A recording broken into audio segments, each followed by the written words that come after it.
So, all right, the recording has started. Mithat Hocam, the stage is yours. Thank you. Got it. So the last time around, let me tell you what we did. So we calculated perturbation theory, and for example, periodic potential, a potential like that, around any one of the minima here. And we also found the large order growth of the perturbation theory, and not surprisingly, it was asymptotic. We found the Borel resummation of it. We showed that it is twofold ambiguous. But then we did another calculation. We calculated this instanton and instanton anti-instanton type contribution by studying this critical point at beta over 2, which can be called critical point at infinity, because as beta goes to infinity, it goes to infinity. And these are sort of exceptional critical points. They have properties unlike Gaussian critical points. So in particular, the neighborhood of the critical point may or may not contribute. And we learned something quite remarkable, actually. We learned that here was the instanton anti-instanton contribution. It has a nice real positive part, maybe a real part, not necessarily positive, which is 2 instanton factor. There's a perturbative fluctuation around it. But if you sum some information coming from perturbation theory and non-perturbative stuff, this pathologies, this disease that you end up with disappears, okay? So it gives you hope that the combination of perturbation theory and non-perturbative construction of the path integral is actually, can be meaningful, okay? I will slightly extrapolate this system to a class of more interesting systems. And then, okay. Then I will move to quantum field theory, hopefully before the end of this lecture, and discuss a very interesting model called Polyakov model, which is a non-perturbative, which is a gauge theory which exhibits mass gap, you know, which is a fairly non-trivial phenomenon. And then we'll go to other things. But now, actually, some things I want to say about this system can be even interesting for an undergraduate. Okay, so it is a fairly interesting system. You can say, look, this looks more complicated than 1/2 x dot square plus v of x, but just view this as v of x. You can think of this as some sort of, you know, if you have in 4 dimension, something like a theory with scalars and fermions, this would be a dimensional reduction of that, and this would be Yukawa term. The very interesting thing in quantum mechanics of this system is that because fermions are first order in time, okay, when you quantize them, the conjugate momenta PQ dot term is actually 0. You have to do Laplace Legendre transform of this and obtain the Hamiltonian and quantize this thing, and you get 0. And this part in the Hamiltonian formulation gives you something like 1/2 W double prime and psi I dagger operator, psi I number operator. Let me put a -1 and put a factor of 2. It is a, you see that if you can view this, for example, I equal 1, this is a fermionic creation and annihilation operator. And this combination, 1/2 times this part, 2 psi dagger psi minus 1/2, let's see what it does. If you act fermion number 0 state, let's say we have a state which is annihilated by fermion annihilation operator 0. And you act on that state, this part gives you 0, this part gives you, let me call this operator O, this part gives you -1/2 times that state. And if you act on fermion number 1 state, it is +1/2 times that state. this thing is nothing but third Pauli matrix, sigma 3. Okay, so this is as if you are coupling this W double prime term to sigma 3 operator. Like it is like spin magnetic field coupling, you know, if you remember minus B dot sigma H bar divided 2, and B is, if you take B in the Z direction, this is, ignore the vector nature, insert a sigma 3, there is no factor of 2 there, and this W double prime X magnetic field, and this just changes your Hamiltonian by this extra term. So if you have classical potential W prime square, you end up to it for example, I equal 1 case, just one Grassmann field case, either plus minus zeta G W double prime. So it is like, if you wish, a very tiny quantum deformation of the classical potential. Okay, you tilt this red curve here is the classical potential, and the black curve here, which is slightly tilted by this quantum effect, is, if you can view it as a combination of classical potential with the quantum induced potential. So these systems, you know, you cannot do this in quantum field theory, okay? You cannot integrate out fermions and obtain a closed form expression, but we have this luxury in these multi-fermion supersymmetric quantum mechanical systems. And as I said, if you take I equal 2, for example, I equal number of I equal 1, 2, which means NF equal 2. You have a system, you know, particle with an word line, and now this particle has internal spin 1/2 cross 1/2. You know that spin 1/2 cross 1/2 is 1 plus 0. You know, it's a 4-dimensional thing. So this is like spin 1, for which SC is 1, 0, minus 1, and this is spin 0. So it is just trivial representation, okay? So these things correspond to these particles with this internal spin. And now, why are these systems interesting? Because at least NF equal 1 case is supersymmetric. Now, let me tell you the very interesting thing about these systems. They have many interesting properties, but one thing which may surprise quite a few friends in the audience is actually following. This is not a joke, okay? If you take, it doesn't matter if NF is equal 1, the system is supersymmetric or not. You can be, NF can be anything, anything. Now, here's the thing. If you take, for example, W to be some x to the 2n A0 plus A1 x to the 2n minus 1 plus some polynomial which with degree 2n, okay? For NF flavor theory, the lowest, okay, in the Hilbert space for NF flavor theory, in Hilbert space,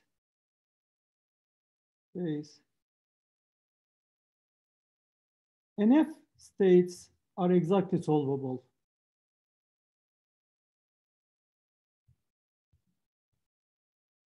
Solvable.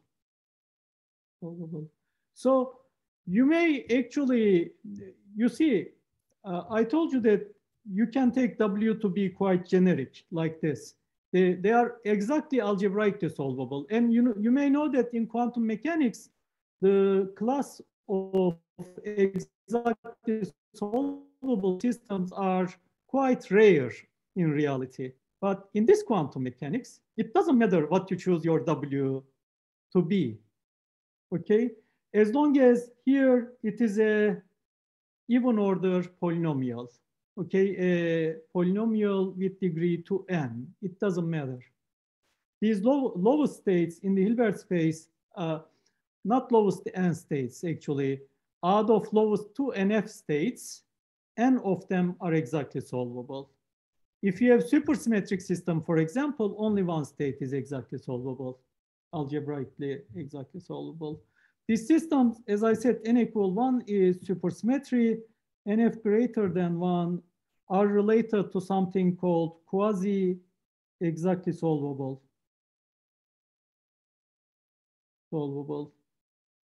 And for short, sometimes people say QS. Okay. So in certain sense, this is a very nice set of toy examples.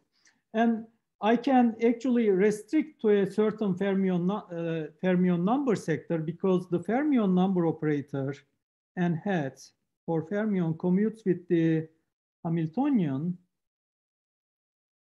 0. So I can, my Hilbert space decomposes to, you know, unlike the usual bosonic system where you have a Hilbert space, but now you will have, and you will end up having Hilbert space for fermion number 0, fermion number 1, fermion number 2, and fermion number, I'm sorry, -1, 2. Yeah, that's okay.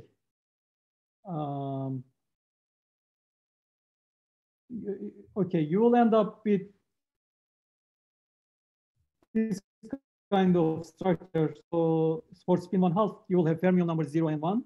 And for the other case, yeah, you will have different fermionic sectors.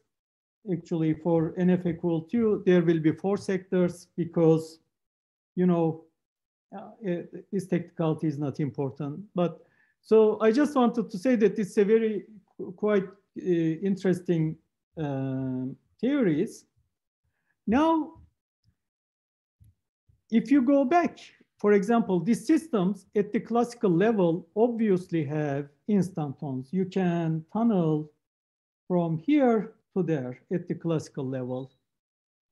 The reason that this is a very interesting system, one of the other reasons that it's a very interesting system is because, you know, it has many interesting analogies to quantum mechanics. For example, you can think of the Dirac operator system, which is del tau plus W double prime. And this is the counterpart of the Dirac operator in 4-dimensional gauge theories. And the index for the Dirac operator in 4-dimensional gauge theories is, for example, in the instanton background, is intimately tied up with some anomalies in the system. But you are in quantum mechanics now. There can be no anomalies. So, for example, in 4D, there is the famous ABJ anomaly, which tells you that left-handed current minus right-handed current is not conserved. If you look to charge associated with this, this corresponds to topological charge, 1/8 pi square FHF. So, but let me make this more down to earth. If you take an instanton in 4 dimension, I know I am going to somewhere slightly advanced, but you can take a left-handed particle, annihilate it, and turn it to a right-handed particle. Okay, so out of vacuum. Okay, this is very interesting. You can ask, how can this ever happen? The interesting concept there is Dirac, and Dirac, you can envision the Dirac as the vacuum of the perturbative sector. And if you think the Dirac is Hilbert Hotel, this is a beautiful analogy. Okay, the thing goes, you know, Hilbert Hotel is an hotel with infinitely many rooms. Let's say this is the counterpart of the DC, okay? Let's say all the rooms are occupied, and let's say there are some new guests in the game. So since it's an infinite hotel, you can shift everyone by one, and accommodate new people. Or you can kick out some number of residents from the hotel, let them go outside, and still keep the hotel full because you can bring in people from infinity.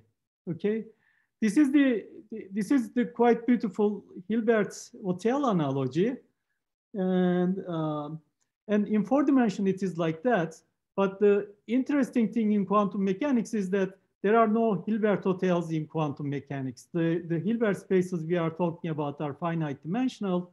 So even though this Dirac operator has some Fermi zero modes and stuff like that, they are, they do have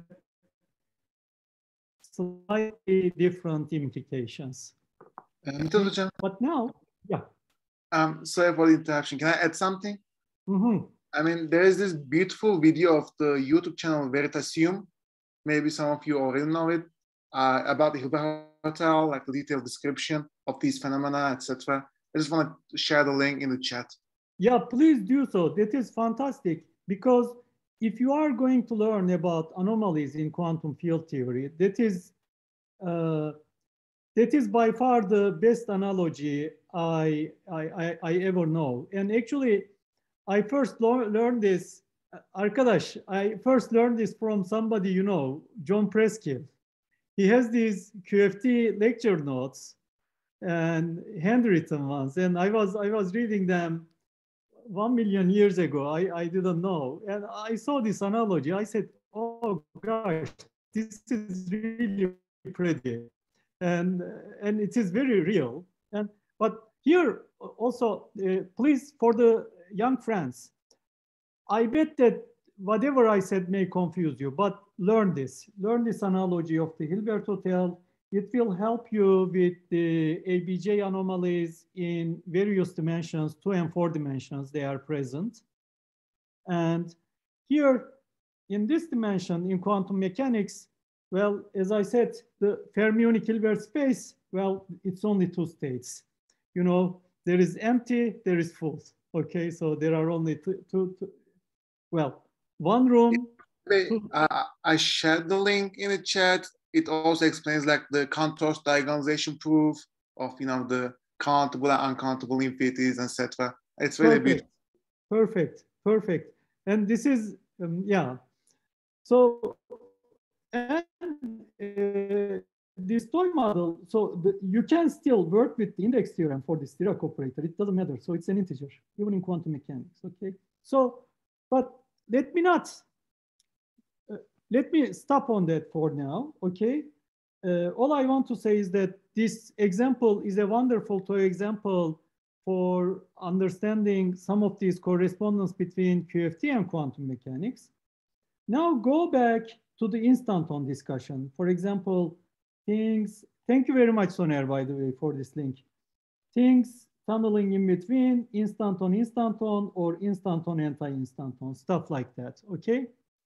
Now, we have already seen that if I constructed this game here, I inserted an instanton here, instanton there, the interaction can be through this direction in the short direction, short part here, or through this part. So there is a classical interaction, and there is also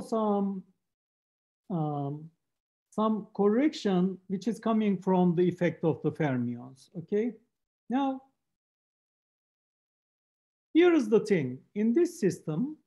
Okay, you can do one of these two things. So now it turns out that the instanton by itself, because of the zero mode, does not contribute to level splitting that I discussed in the quantum mechanical case. Okay, so in ordinary double well quantum mechanics, I took a left state, and under Hamiltonian time evolution, Euclidean time evolution to right state, this was non-zero, and this was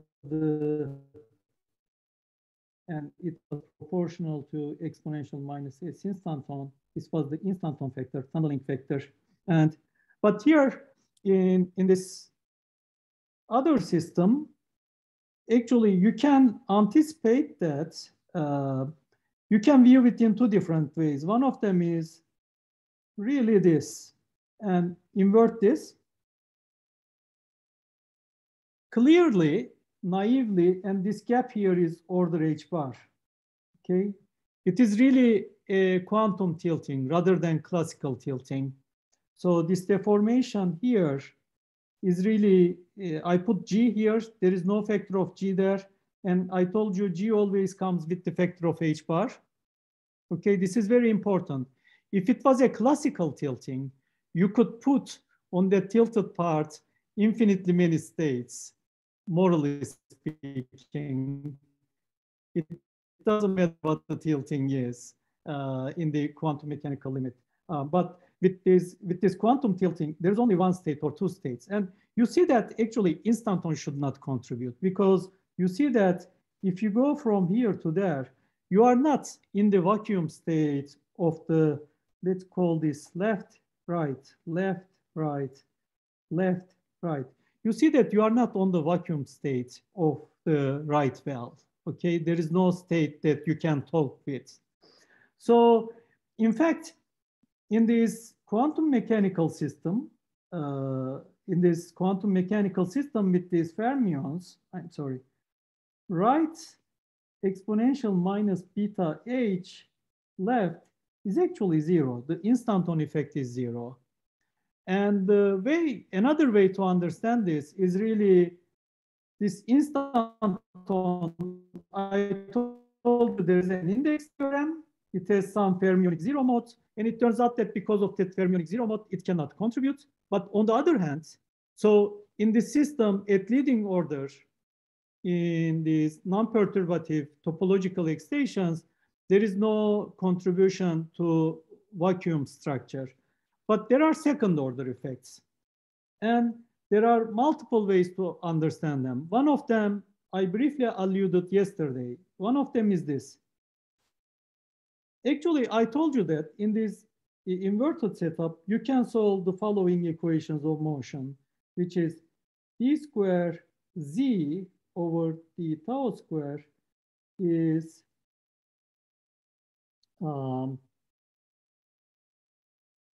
del v over del z. I wrote some holomorphic equation of motion, but v now is classical potential, 1/2 w prime square plus or minus, let me take plus zeta g w double prime, including this quantum correction. And if you solve this, actually, there are, if you work in this language, there are actually something very interesting. There are here complex turning points, and there is a configuration which goes there and bounces back. So left to right, transition amplitude is zero, but there is a transition amplitude from left back to left, which is of order of exponential minus 2s instanton. Okay, this is something very striking, okay? And the configuration is literally what I sketched here. It goes there and comes back. This is actually a complex configuration. If you sketch it, it has a real part and imaginary part. Did I sketch it? Ah, okay.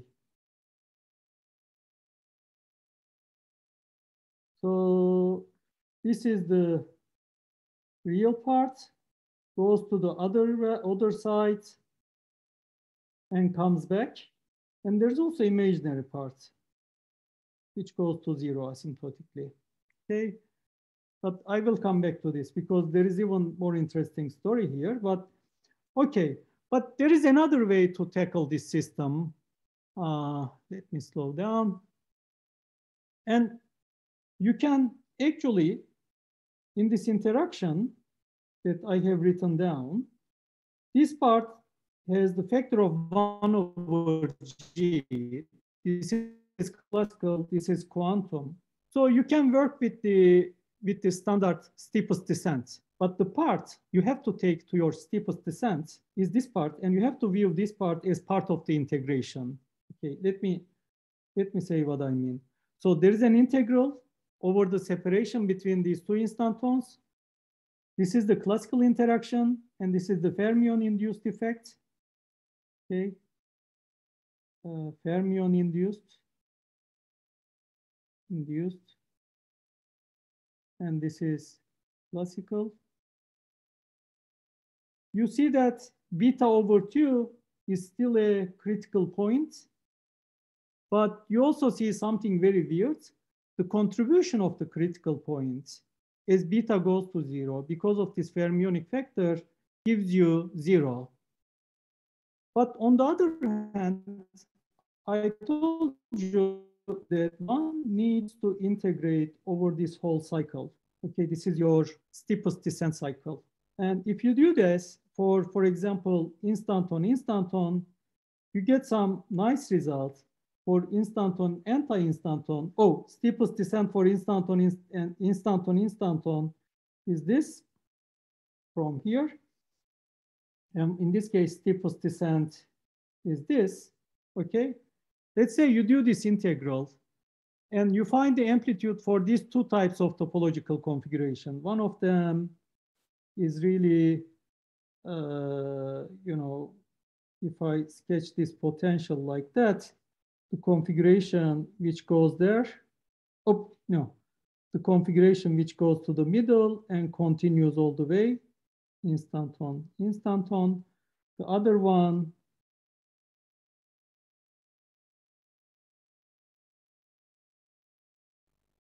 is the one which goes halfway, hits the complex turning point, and comes back.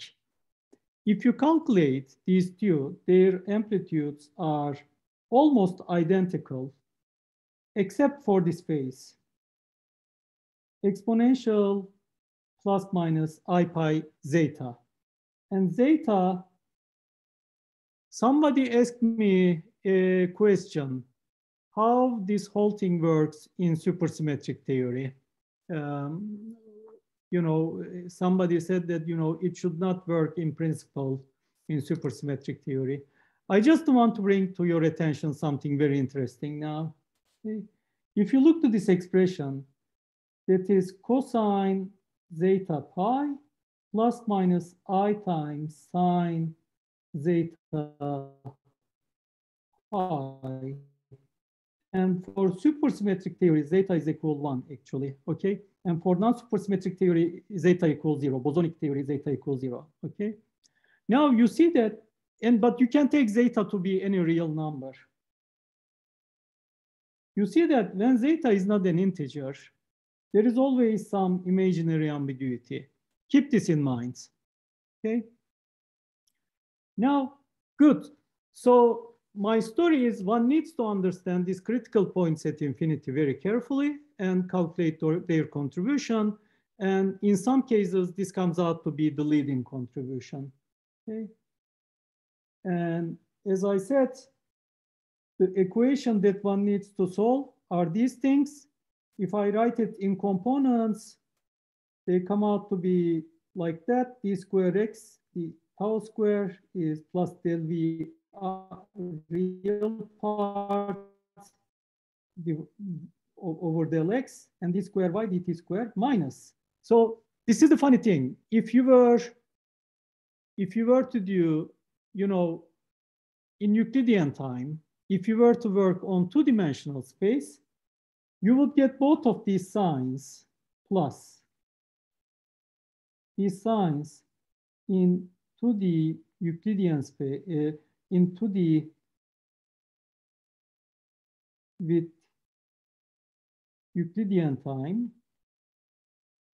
So you make a space which is x and y coordinate Euclidean time. You would get both of these signs to be plus plus.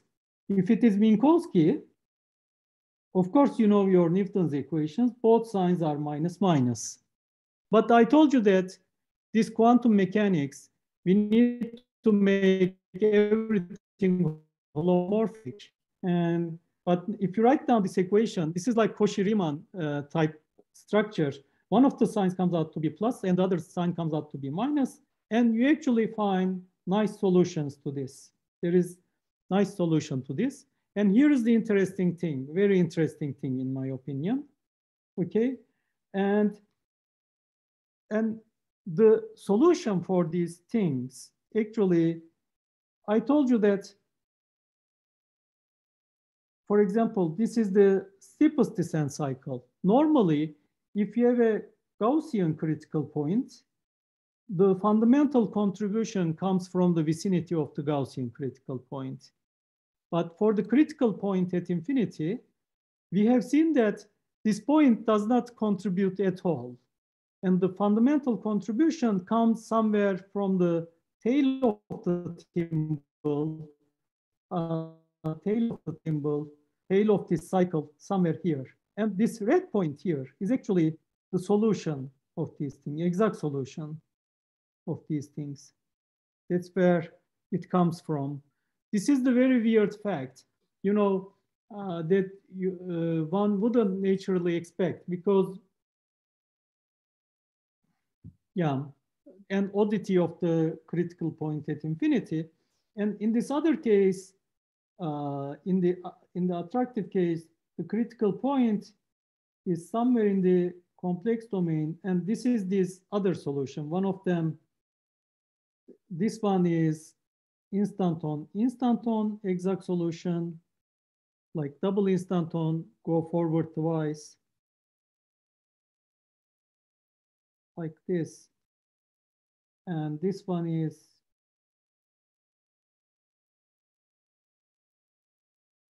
go forward and come back, okay? But now I can skip this thing. Now, okay. So, any questions?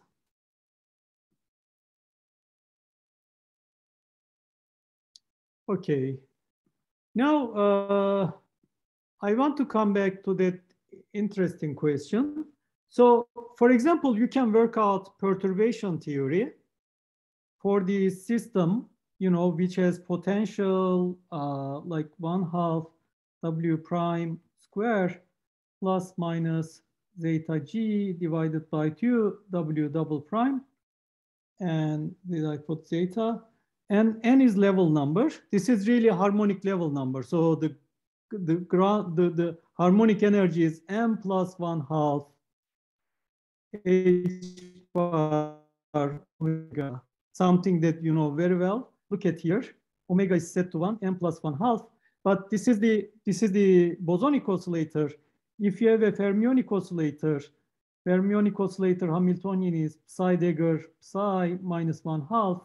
So the states are minus 1/2, energy states are minus 1/2 plus 1/2. So bosonic harmonic oscillator is a two-level system, but the coefficient here is zeta. So here it is M plus 1/2 minus zeta over 2. Okay, this is your simple harmonic oscillator plus simple fermionic harmonic oscillator, but you call the frequency of one of them omega equal 1, the other one, instead of omega equal 1, you set omega equals zeta. And if you look to the spectrum, you will get M plus 1/2 plus minus. For the normal case, you will get plus minus 1/2. Okay, so this is in some sense generalization of the supersymmetric harmonic oscillator. But now I want to show you something. So I did something here. I wrote down energy as a function of level number, this deformation parameter that I used in my potential, whatever it is, and the coupling G. This is the small coupling. And small coupling is always in the same footing with H bar. Okay. So let us check something. If N equals 0 and zeta, if zeta equals 1, this should be supersymmetric quantum mechanics. Okay. So for ground state, all these terms must vanish. Let us check this. Put zeta equal 1 here. 1/2 minus 1/2 is 0. N equals 0. Good. Look at here. Zeta equal 1. Okay. N is equal 0. So this part gives you 1. And this part gives you N equals 0. Only minus 1. They vanish. Okay. So you see that E0G1 is actually 0. So this tells you that perturbation theory, in the case of supersymmetric quantum mechanics, gives you 0. But I just want to also draw your attention to the following. Set N to 0. Okay, forget about it. And look at the remainder. Here you do get zeta minus 1 divided by 2. Here you do get zeta minus 1, zeta minus 1 divided by 8. And if you proceed, forget about these things. There is zeta square, 3 zeta, and 2 plus minus.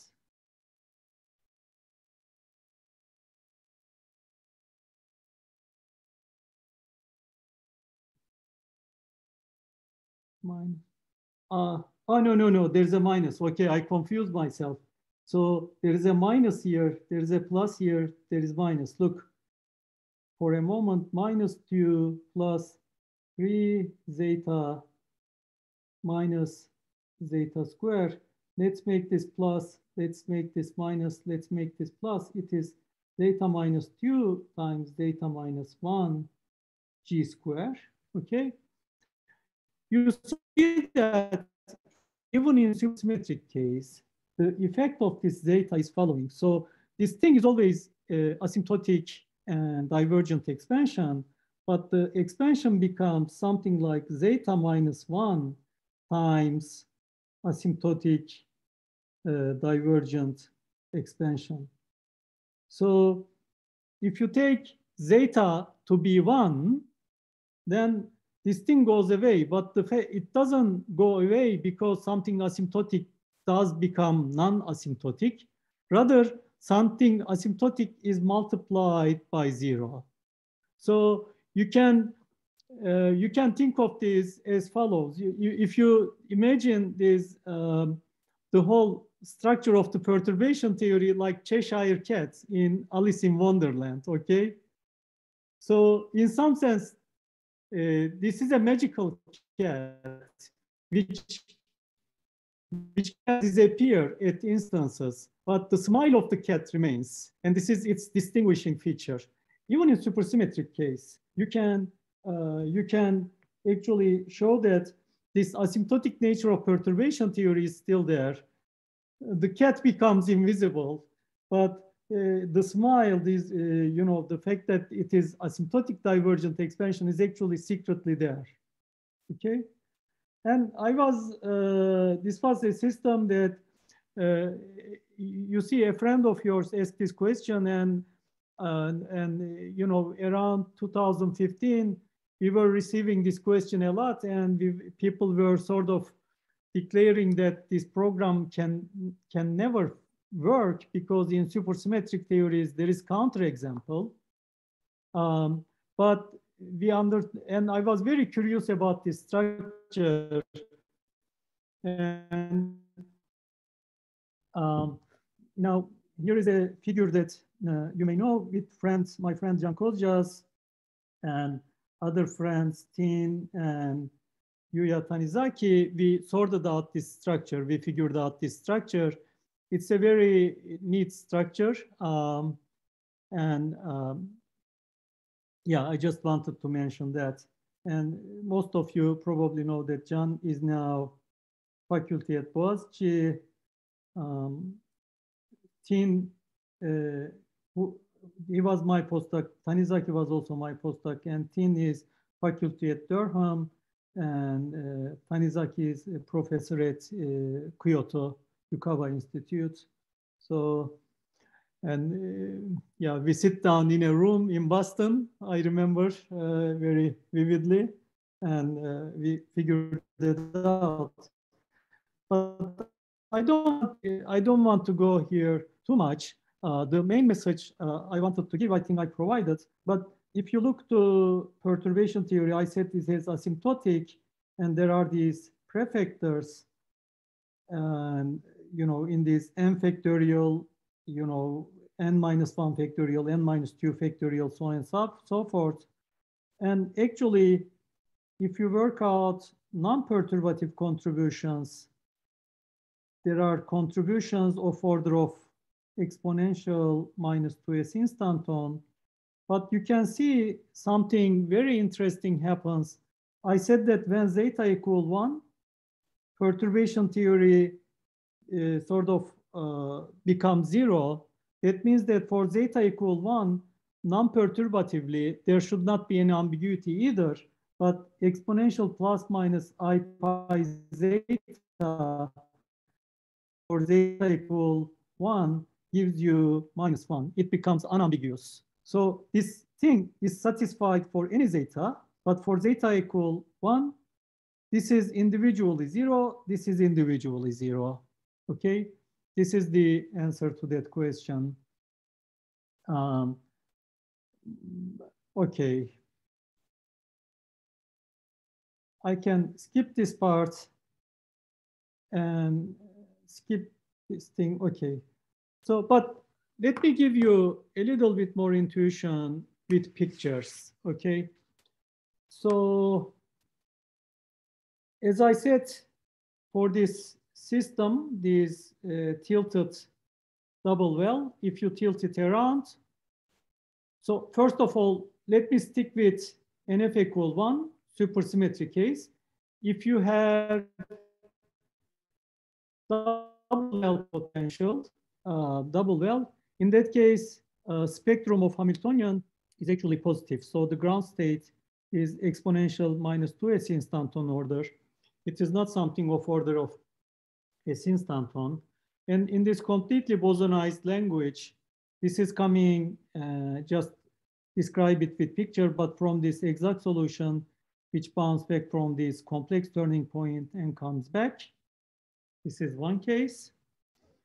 And this is how this thing is consistent with supersymmetric quantum mechanics. In this other example, well, I also put some pictures here. This I bar is sometimes a name. It is called complex bion. Bi means 2, bi instanton.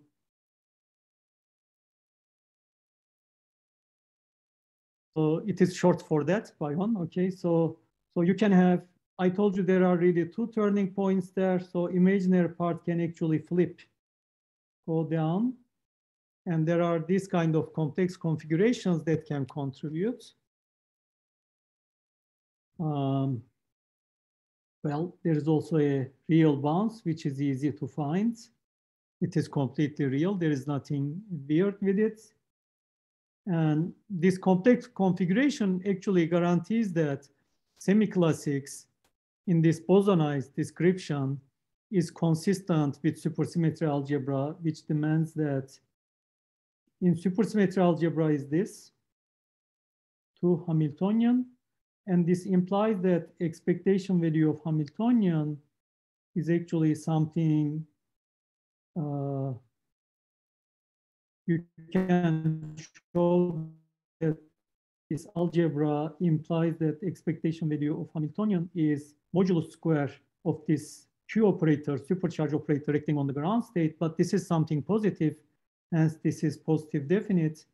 In this example, as I said, supersymmetry is broken. It is positive, and the positive energy comes from the fact that this configuration is complex, and it has this phase factor to it. The area underneath this curve happens to be pi. Okay, I think it is something quite intriguing. Now, another system that is exactly solvable is if you have W prime is sine X. So W prime square is sine square x. This is the potential, which looks like that, but this is identified physically with this point. So this is minima 1. This is minima 2. Okay. Now, I am sure everybody knows that purely bosonic system, in this case, is not solvable in terms of elementary functions, but in terms of Mathieu functions, which are quite special things. But in this system, actually, for this case, let's say NF equal 1 or larger, at least the wave functions are very easy to write down. For example, for NF equal 1, the ground state, there are two ground states, both of them supersymmetric, psi 0 and psi 0 tilde. This is like exponential minus cosine x, and this is like exponential plus cosine x. There are two ground states, and x is identified with x plus 2 pi, okay? Physically identified. So these functions are really solution of this Schrödinger equation, which is in principle pretty hard equation. Higher states are not easy, but ground states are easy. You know, and it's relatively easy to derive this. And these states, actually, you can show that has zero energy. So the system, you know, I know Ilmar gave some lectures on supersymmetric index, right? Yeah, he did talk about like supersymmetry a little bit and the Witten index. Okay, so this is an interesting system in the following sense. Okay, index is actually 0, but supersymmetry is not broken, because the interesting feature is following. Usually, so if index is 0, it may be one of the two things. So let's say this is 0 energy level. Let's say this is your bosonic Hilbert space. This is fermionic Hilbert space. You can have a situation like this, okay, where E0 is positive, but the same structure Bose-Fermi. Oops. Let me do this. You can also have a situation like this. This is 0. This is 0. In this system, and this E0 equals 0.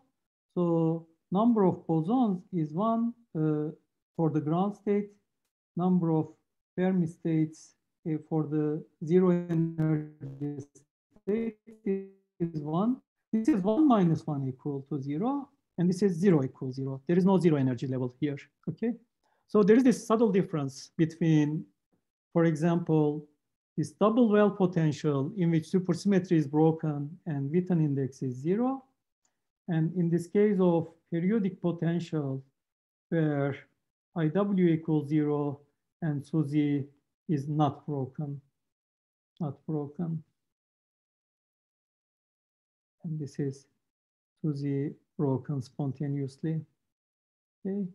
So very often people ask this question. They say that, you know, if you, you know, when I was younger at graduate school, very often I ask people around to give me an example of a system in which Witten index is 0, but supersymmetry is not broken. Okay, so this is that example, periodic potential. But semi-classical understanding of this is very interesting because there is a configuration, this thing I will call like instanton. The contribution of this to ground state energy is negative. And if it was only that, that would be a disaster. And there is also this configuration, which is instanton bar. The contribution of this to ground state is positive and they cancel each other out. Okay, so E0 happens to be 0. I put these profiles, you know, this thing goes from here to there, to the midpoint, and from there to the final point. This is an exact solution. And this other thing, II bar, start at 2 pi, go, go to 0, go through pi, and come back to 2 pi, something like this, something like that. But there's also an imaginary part. And it happens that, despite its appearance, these configurations have finite action. They have the same action, and they contribute the same way to the ground state energy, except their sign. And, okay. Okay, actually, for quantum mechanics, at least this is roughly all I want to say. I want to move on to quantum field theory. But I want to tell you the reason I spoke so much about quantum mechanics, because, in quantum field theory, maybe I can make that interface when I am moving to quantum field theory. Okay, but if you have questions, let's first take the questions. I have a question, but to the audience. Is there any problem with the audio because you're sometimes breaking a little bit? Okay. Anyone here who has a problem understanding Mithat Hoca? It's breaking a little bit, but it's understandable, at least to me, but I just want to check with the audience. Is there anyone who have a problem? Okay, it looks like everything's good. Okay, then it's fine. Same with me. Okay, so yeah, you pay a fortune to a piece of technology, right? And then it comes with all sorts of flaws. Everybody lives through this. And if one out of some number of computers, you end up with this, and this is my main computer, and it sometimes becomes very difficult to give talks on this one. This was the reason I was connecting on the audio from the tablet, but it's okay. But tell me if you have any physics questions. I know that this is relatively advanced concept, but I just wanted to leave, at least in your brain, an imprint that in many circumstances, it is not necessarily instantons. It is not necessarily real saddles that contribute to a path integral. It may very well be complex saddles. Because if you read standard books like, either Coleman or then you do not leave with this impression. You always think that, all the things that contribute in this Euclidean description are nice, real, smooth configurations. And the picture I am showing you is far from being smooth. Look, this is, I literally mean it. This in the argument of h bar goes to 0 limit. This is really a step function. And this really becomes singular. Yet the action is finite. It is finite for the reason I told you, that z dot square is not, the kinetic term is z dot square, which is x dot square minus y dot square. In the past, they did not think of this. They always thought that their kinetic term is like x dot square. After all, we are dealing with quantum mechanics of a single particle. And anything which may look singular look like unreasonable to people. They always, talk about nice, smooth configurations, but we are not forced to that. It's not the reality of the story.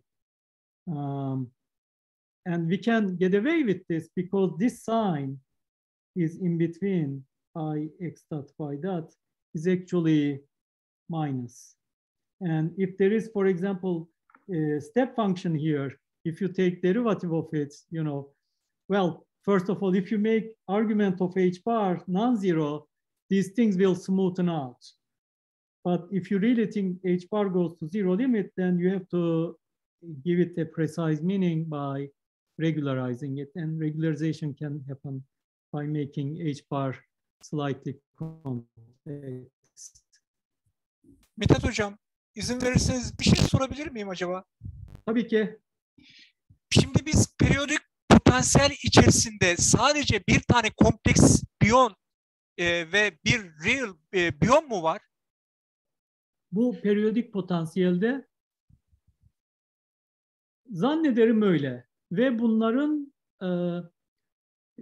yeah, there is these two configurations, and these two things are the things contributing to the vacuum structure of this theory. And there is also, of course, perturbative vacuum, okay? And one can imagine, but I must make that a little bit more precise. For the higher states, not for the ground states, but for the higher states, this may sound completely weird, okay? But here is the more honest answer to your question, okay? First of all, for higher states, I messed up something. Oh no, it's okay. Take double well, okay? Okay, let me answer the question then. So there may be other configurations, but as far as we understand, for concerning their contribution to ground state energy, perturbative vacuum and these two configurations seem to saturate it. Okay, they seem to be whole story. Of course, you can take we are taking, when we say complex bion or real bion, we are really taking a proliferation of them. We are really viewing the vacuum as if it is composed of these objects, you know, these here, there, and here. In the vacuum, they proliferate because this factor I call -2 S naught is actually density. If you define this theory on S1 beta, this is really the number of these objects, number of them, on the average is this density times, there is some dimension, times the length of this circle, if we call it beta. But there can be other things as well. How about bion bar? Or how about bion? These kind of things are possible, but all of the data is already encoded into bion. Okay, so there are circumstances, there are cases in which these higher order terms contribute. Actually, there is one thing I mentioned, but these are fairly difficult to derive from PET integral perspective. Okay, but from this other thing I mentioned, but I will not discuss in this class because it is something of its own. Exact WKB or exact quantization conditions, you know, these things actually gives you full expression in terms of these bions. And they make us think that the story based on bions and perturbative vacuum can be a complete set of bases here.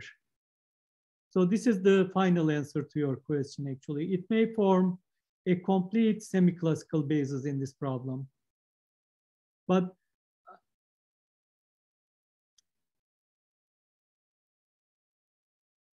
to prove this from the PET integral perspective is very difficult. These two things, these two other things, I think we can consider it to be a proof from this other perspective.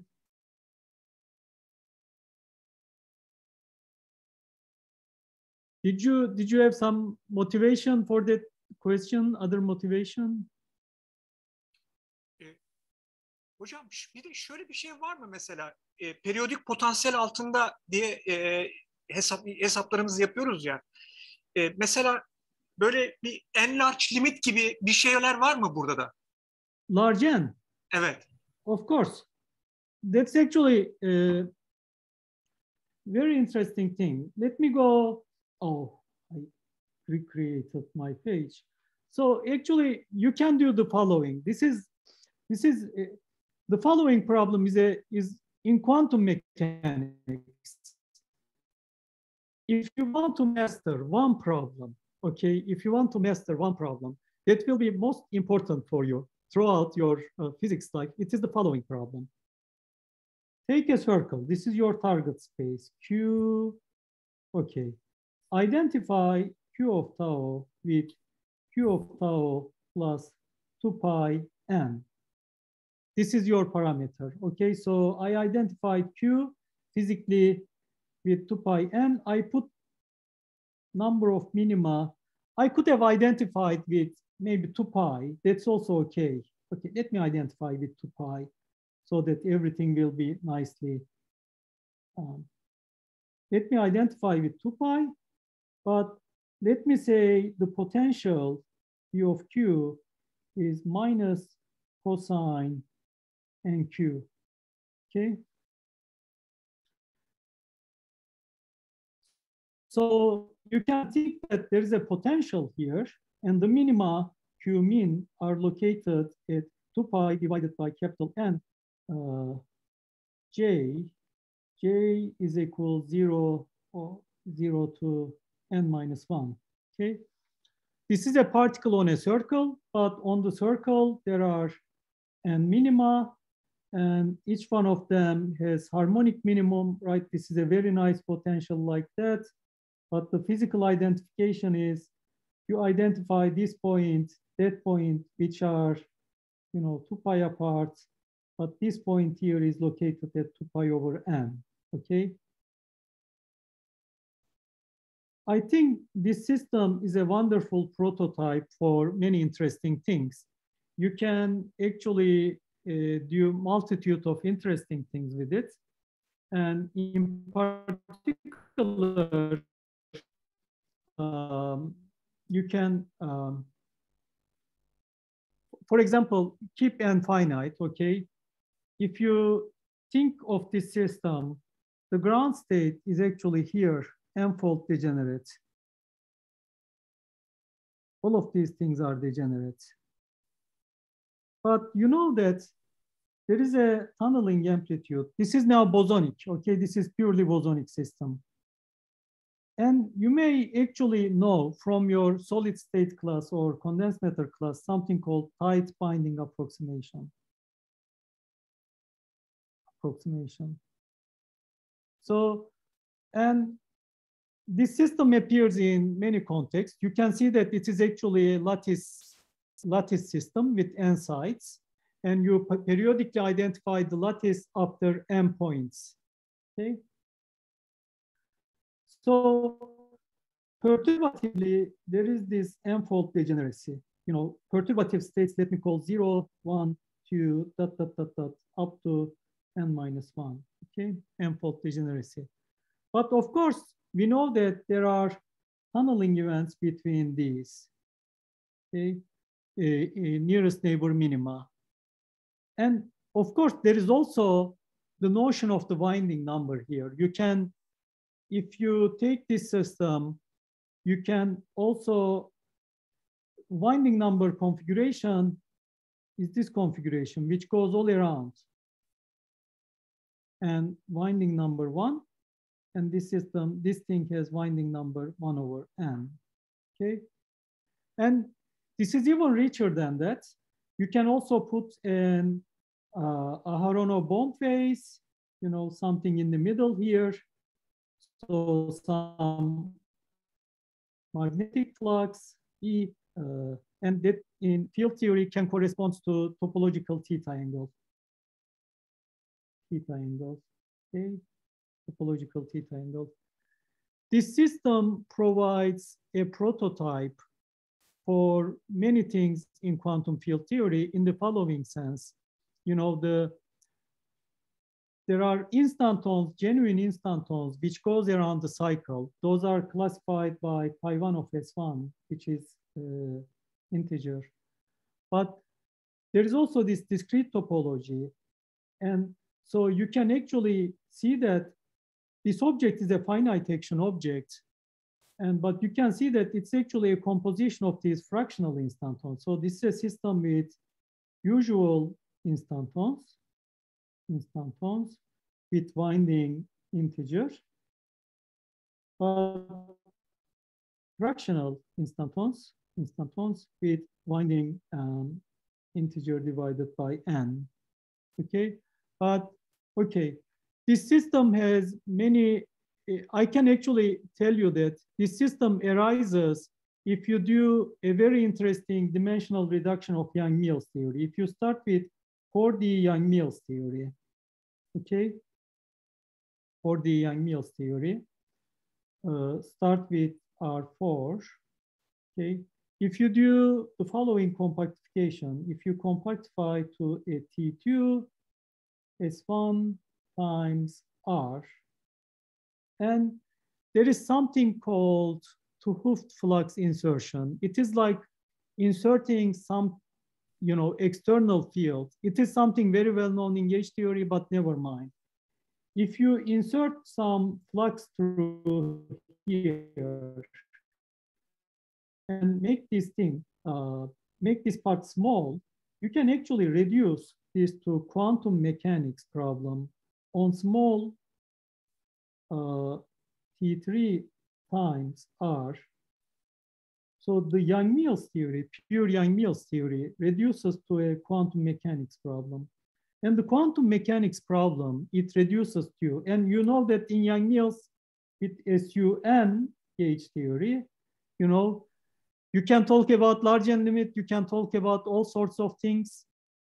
And could I ask a question here? Yeah, sure. But okay, sorry. There. Okay. Then this system is really the applying Born-Oppenheimer approximation twice to Yang-Mills theory. It is actually genuinely tied up with the original Yang-Mills theory, and you can talk about large N limits. Another large N limit here, if you actually work this out here, instantons and their effects, they generate these tunneling effects, J plus 1, C exponential minus K, and this exponential minus S instanton. This is what you may know from solid state physics. Actually, the tight binding Hamiltonian is, you write E0 J, this is the on-site term, okay? And there is a nearest neighbor hopping term, minus C. You can take J to J minus 1 to J plus permission conjugate. And this is this problem of hopping problem from one lattice side to another. Okay. And so if you take large N limit of this, it is taking some, if you calculate first energy spectrum will give you this lowest band, Brillouin zone in lattice, okay? But it will first give you a discrete set. But if you take n to infinity, you are making lattice size infinity, and you are making these things finer and finer. And you genuinely obtain this thing that you learned in the solid state physics, these energy band diagrams. So there are indeed very interesting large N limits. That's the answer. Yes, Berk.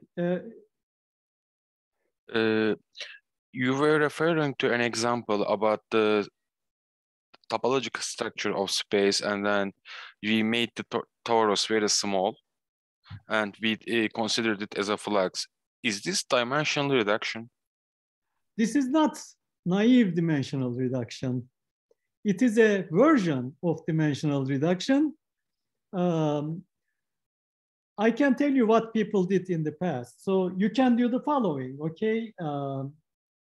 You can do, that's a good question. Okay, I sometimes black out. Where is the plus sign? I search it elsewhere. Okay, if you were to do the following, Berk, take all of the Yang-Mills fields, okay? Depending on x1, x2, x3, x4. And put it on a torus, T3. Let's say it is symmetric torus, okay? T3. It is T2, but let's assume it is T3 hypothetically, okay?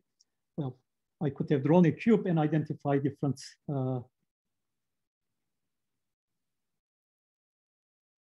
and this is identified with that. This is identified with that. And this part is identified with that, okay? And shrink L. This is called dimensional reduction. Then every mode here is quantized in units of the Kaluza-Klein momentum. This is 2 pi over L, the usual Kaluza-Klein momenta, okay? 4 pi over L, 6 pi over L, and there is a zero mode. And in the reduced theory, you can take in the reduced theory these zero modes, and you can work with this dimensional reduction to quantum mechanics. Now, here is the interesting thing. I think this was your question, and this is the canonical construction of the dimensional reduction, okay? And this is what people used to do. There are, for example, nice papers, if you wonder about it more, by Martin Lucher and Pierre Van Baal, okay? But this construction, I am telling, is a little bit more different. It does something extremely interesting to the system. This construction is also very interesting, but the problem with this construction is that if you reduce to quantum mechanics all the way down, it loses its memory of field theory. It forgets field theoretic effects. You know, it, for example, forgets everything about the usual instantons to a great extent. They become very unimportant, or it forgets things about fractional instantons. This thing is, there are two versions of this, and these are very sophisticated constructions. They are constructed in such a way that they remember the vacuum structure of the quantum field theory, which is something very hard. They mimic that structure at the quantum mechanical level, okay? This is a very rare luxury.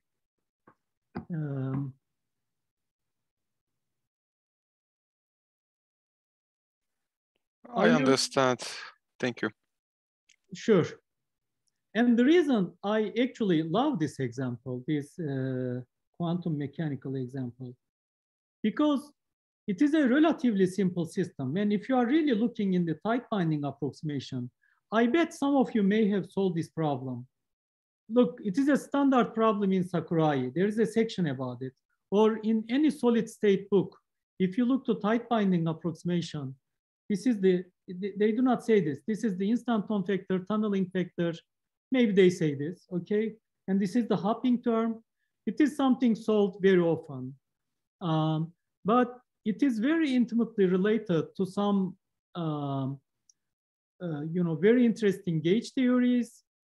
You know, I mentioned here pure Yang-Mills theory, but you can start with some very exotically, very interesting four-dimensional gauge theories. And there are these different sorts of reductions, dimension reductions, which, I call one class with memory and the other class without memory. It's like, yeah. So with doing all of this at the example that you are referring, we solve the problem exactly? You do not solve it exactly, but for example, this Hamiltonian, it's very easy to solve exactly. This part is identity, forget about it. I can write you the solution in an instance, okay? So this part, as I said, is identity. You don't have to worry. And this part, it is just, there is an overall minus xi, but it is this matrix. Let me write 0, 0, 0, 0, 1, 1, 1, 1, for n equal 4, okay? 1, 1, okay. 1, 1. Let me write the full matrix. So it is like off diagonal ones here. This is actually a continuation of that, and this is the off diagonal ones. So this thing appears, for example, for particle,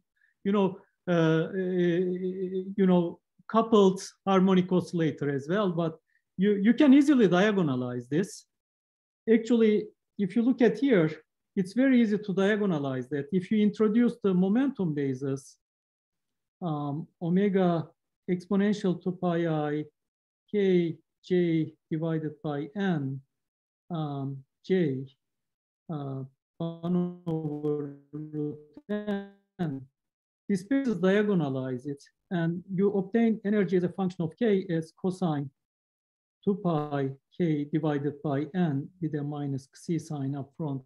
If you did not solve this already, I want to encourage you to solve it. Then this is the spectrum. But now let me tell you why. Actually, if you go back and insert this theta angle, then it makes it more interesting. It shifts this term. Okay, oops. It shifts this. If you did Aharonov-Bohm flux, it makes this plus theta. It just modifies it like that. And the interesting thing about this thing is that in Yang-Mills theory, for example, there's something well known, and it is very non-trivial. It is known that the vacuum actually has multiple branches. And these are really energies associated with those branches. But maybe I can come back to this, but at least at the quantum mechanical level, this is, or in the sense of condensed matter physics, you can think like this is particle hopping on the side, from side to side on a lattice, and there is a magnetic flux. And if you just think and just write down this tight binding Hamiltonian, if you insert the flux, it induces this theta over n term here, and Hermitian conjugate. You get this spectrum. This is an exact solution, of course. It's very easy, but it is for the tight binding Hamiltonian, this is exact solution. But of course, for the Yang-Mills theory compactified on 3 torus, it's an approximation at this stage because there are many higher order terms that will appear here, starting at xi square.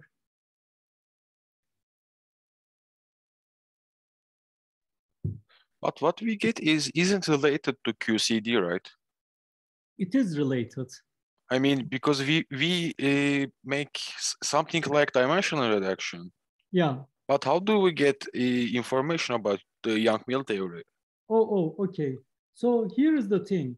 If you do naive dimensional reduction, you do not. But this is a little bit advanced. I apologize, but actually maybe I should come back to this. I should do a lecture on Yang-Mills on the last one. But for example, in Yang-Mills theory, okay, pure Yang-Mills theory, trace f square 1 over g square. This is the Lagrangian I theta over 8 pi square f h f, okay? For example, it is known that at theta equal pi, this theory, at arbitrary theta, it has a CP symmetry, and it is known that it is spontaneously broken. So at theta equal pi, there are 2 vacua. But if you sketch these things, for example, these functions, as a function of theta, let's say let me just do two branches, minus cosine, n equal 2, for example, theta over 2, and okay, this point is 2 pi. You see that there is some, if you look to this formula, at theta equal pi, vacuum becomes two-fold degenerate, even in quantum mechanics. It remembers this kind of things. This is your question is a very advanced question.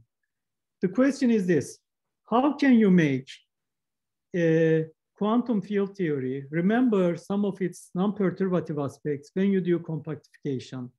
There is a very legit answer to this. And the legit answer is beyond the scope of these lectures, but it doesn't prevent me from saying this. There are two concepts. There is something called mixed anomalies in QFT. Anomalies, okay? If you construct compactifications, if is the big word here, if you can construct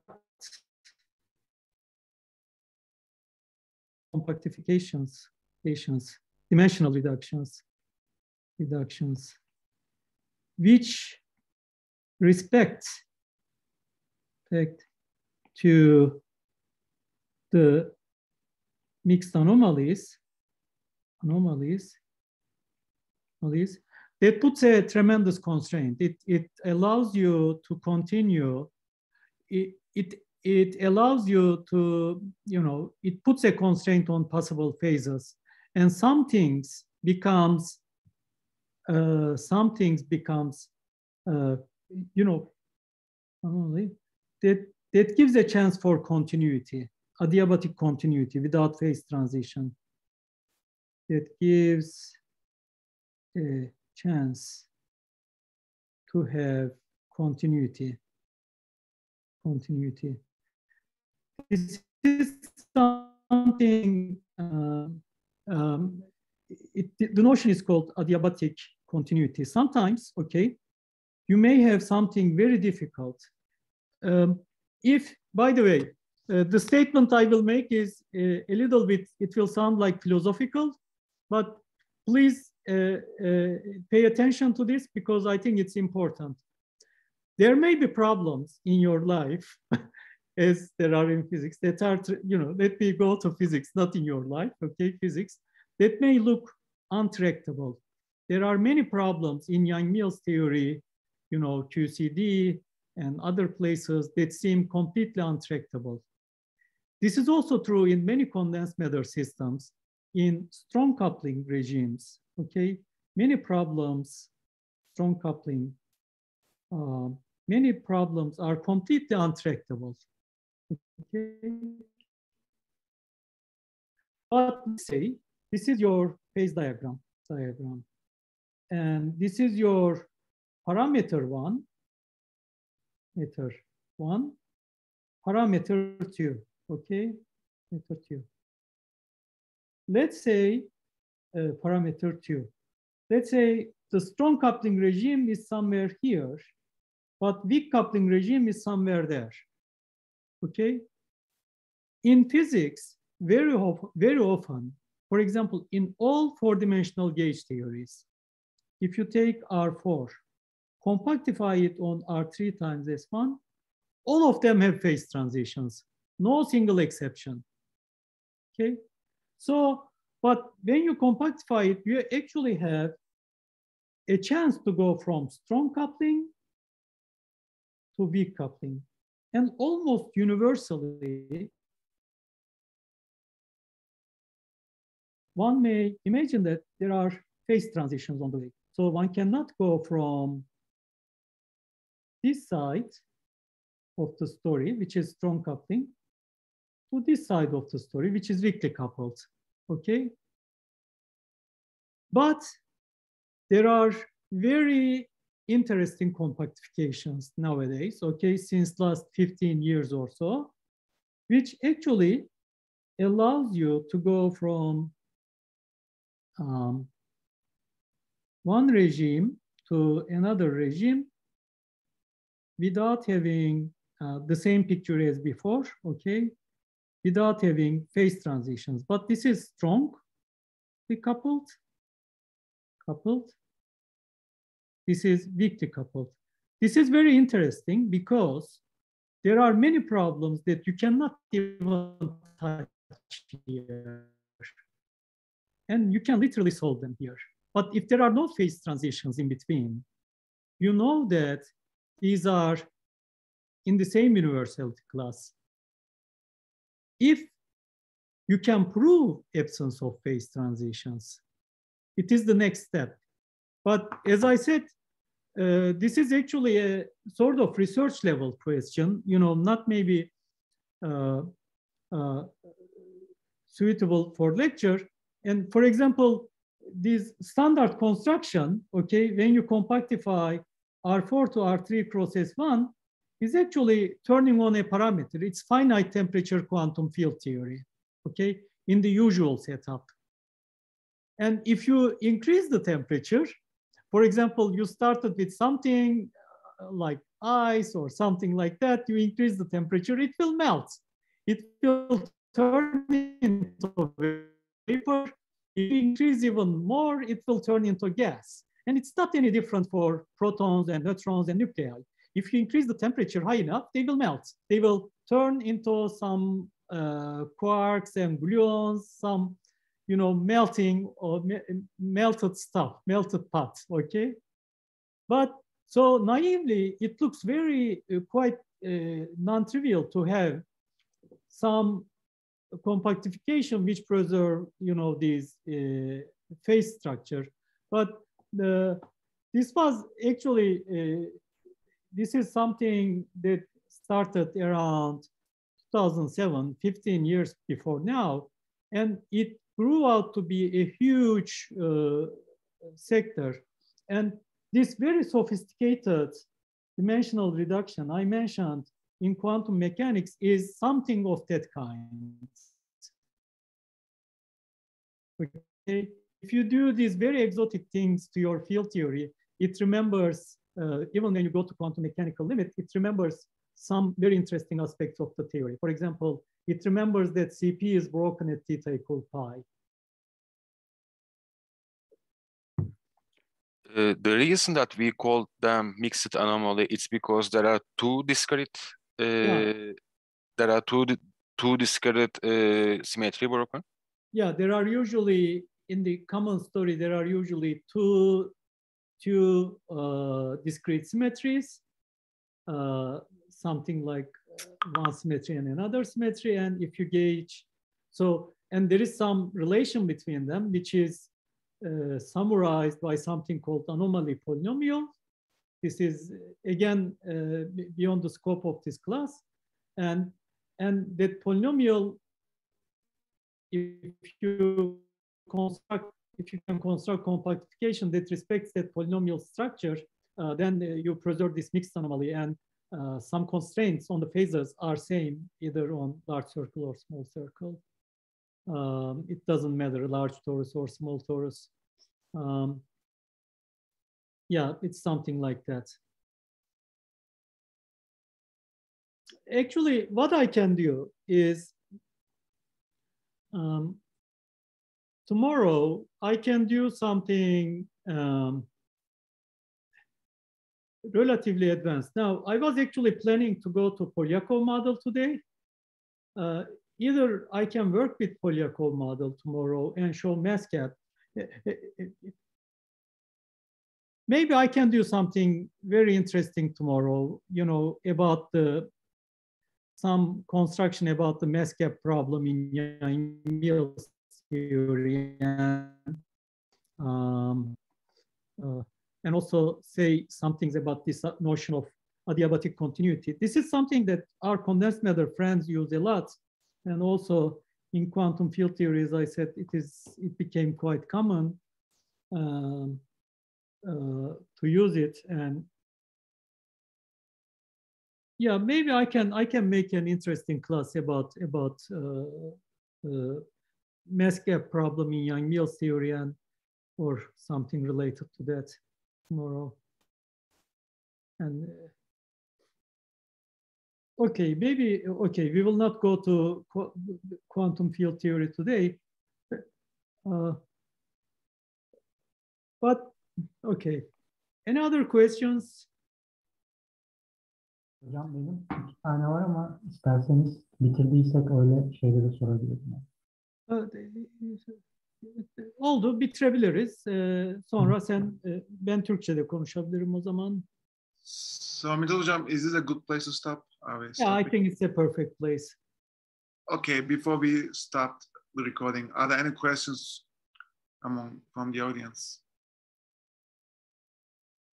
There is one question, but that will come after the stop All right. of recording. Okay, stop the recording.